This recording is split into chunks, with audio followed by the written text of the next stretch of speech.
with the box. We'll just make this a quick one. Arbiter Thelvedem up top left, the Spartan collection on the left side here. Got the storm rifle, the Prophet's Bane energy sword as well, and then the figure himself. Looks great in box. Honestly, a lot of these look good in box. I wouldn't be surprised if a bunch of people are buying two just to keep one in box.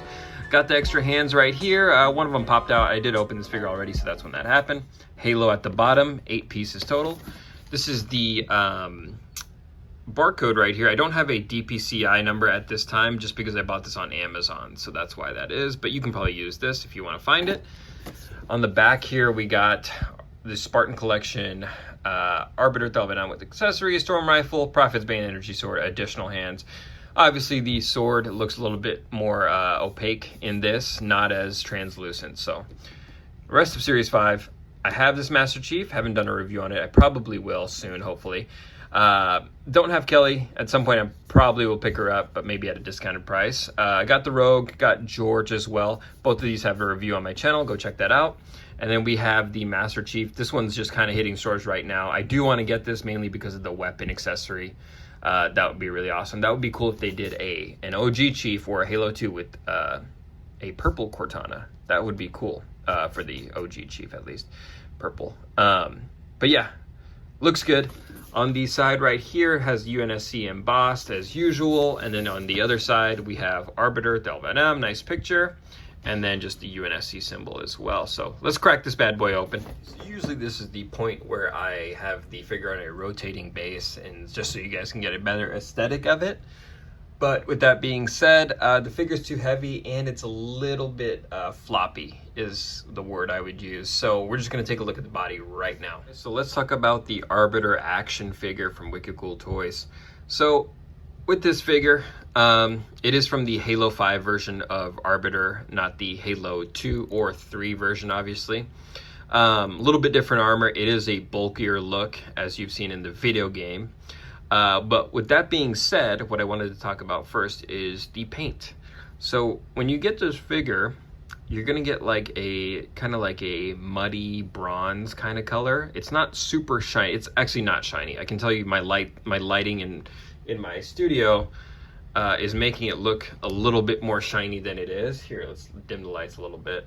So there you go. We'll keep it like that from now.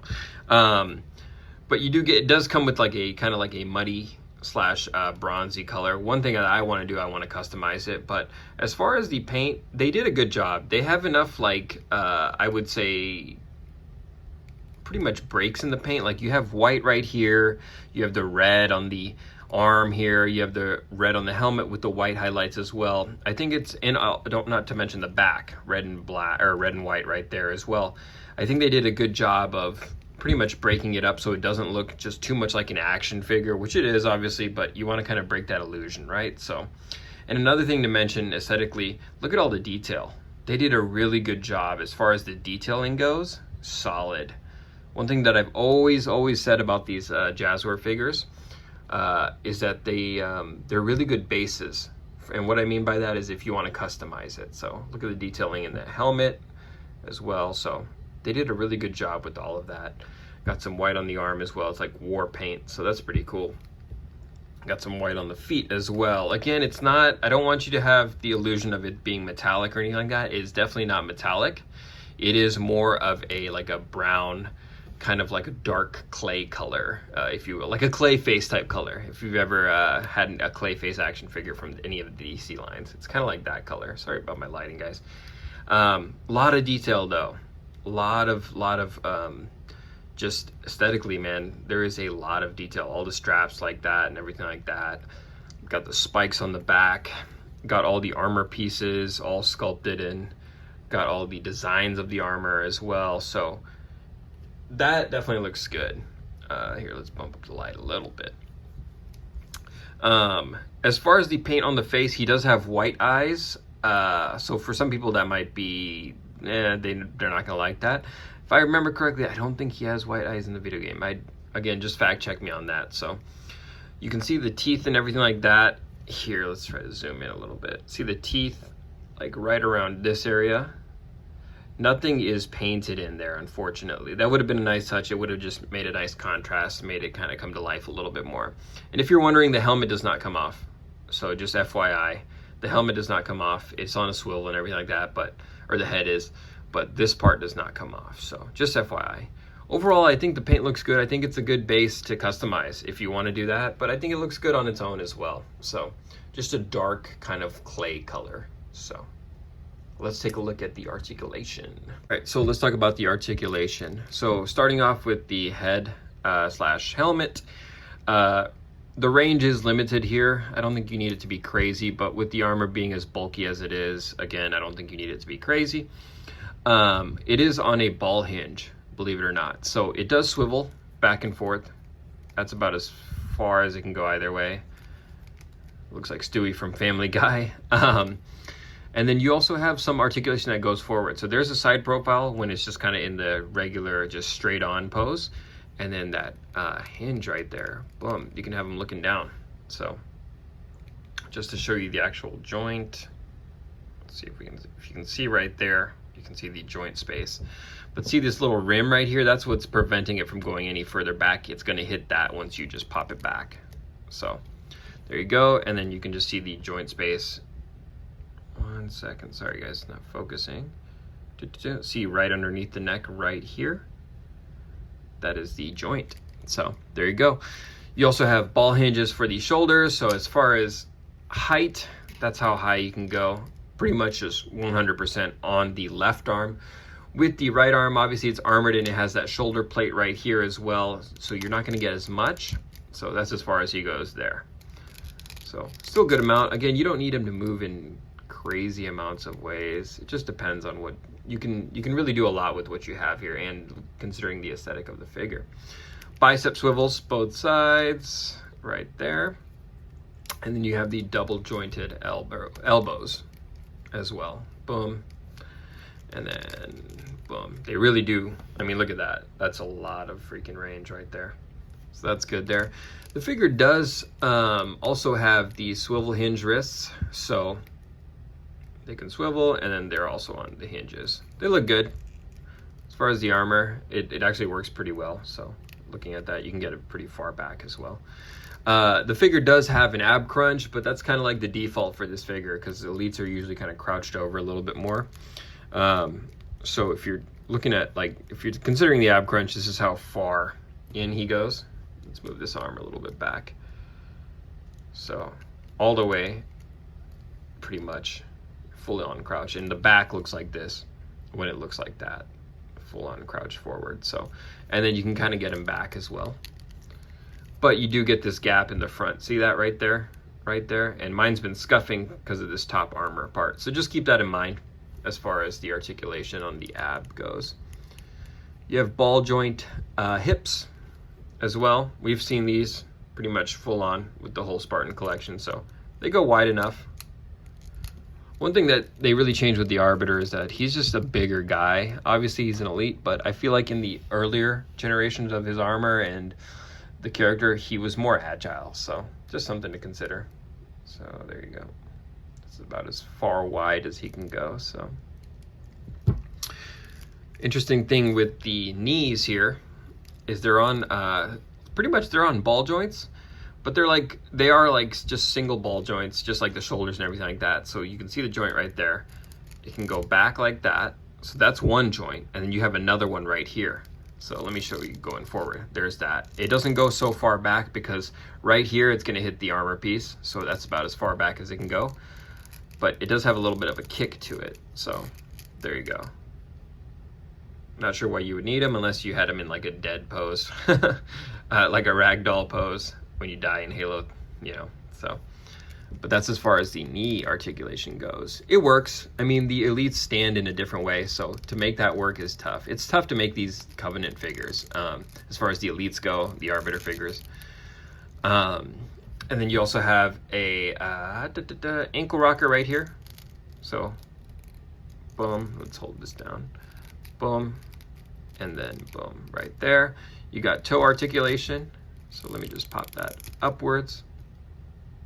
Looks good. It's crazy that they made toe articulation on this figure. That's just, again, that extra step. So, but as far as your articulation on this figure goes, that is where we are at. So good thing to keep in mind, depending on what kind of pose you want to have him in. So let's take a look at the accessories, guys. The accessories, one thing I did kind of want to mention about this figure, I think it's important to know, is this face right here, it's made out of rubber. So it is not a hard plastic like everything else. Everything else in the figure is a hard plastic, even the shoulder, the back of the crown here. But this part right here is out of rubber. It makes sense. I mean, people are going to be moving and stuff like that. But just FYI, so when you're messing with the figure, you know that. First and foremost, we got to take a look at the very specific to the Arbiter accessory, the Prophet's Bane energy sword. I think it looks good. It's an energy sword. I mean, it doesn't have as like the electricity and stuff like that as we've seen in the other energy swords, but I think in the game, if I remember correctly, it's just kind of like an orange glow. It does have maybe a little bit of highlighting here. I could be wrong, but I think it looks fine. One thing I kind of wish they wouldn't keep doing, and they've been doing this since like honestly the Mattel figures, is this little middle part right here. I get it, the blades can separate if that's not there, but I feel like they could just make a sturdier build, less rubbery, and they could, I mean, and they'd be good to go. I think it just kind of, it's just not accurate to the game. So that's just my little gripe on that, but there you go, Prophet's Bane. And I'm holding it like this because if I don't, the focus will not be on the sword, it'll be on the background, the cosmos. So there you go. Very translucent, you can see my fingers through the blade there, so it is an orange. Next we have the storm rifle. Initially I thought this was going to be too small for the figure, but I think it looks fine when you actually put it in the hand of the figure. And again, elites are huge, right? The guns, they're going to be smaller compared to the elite, and the scale is fine. We'll do a picture at the end of the video, but so there you go, storm rifle. It could use a little bit more paint, but that's about it. I think it looks good. Nice metallic blue shine and good amount of gray there, and just you have the rounds right here, which are like that light baby blue. So maybe just a little bit of a black wash or something like that, bring out the detail. But there you are, storm rifle. First time we're getting it in the Spartan collection.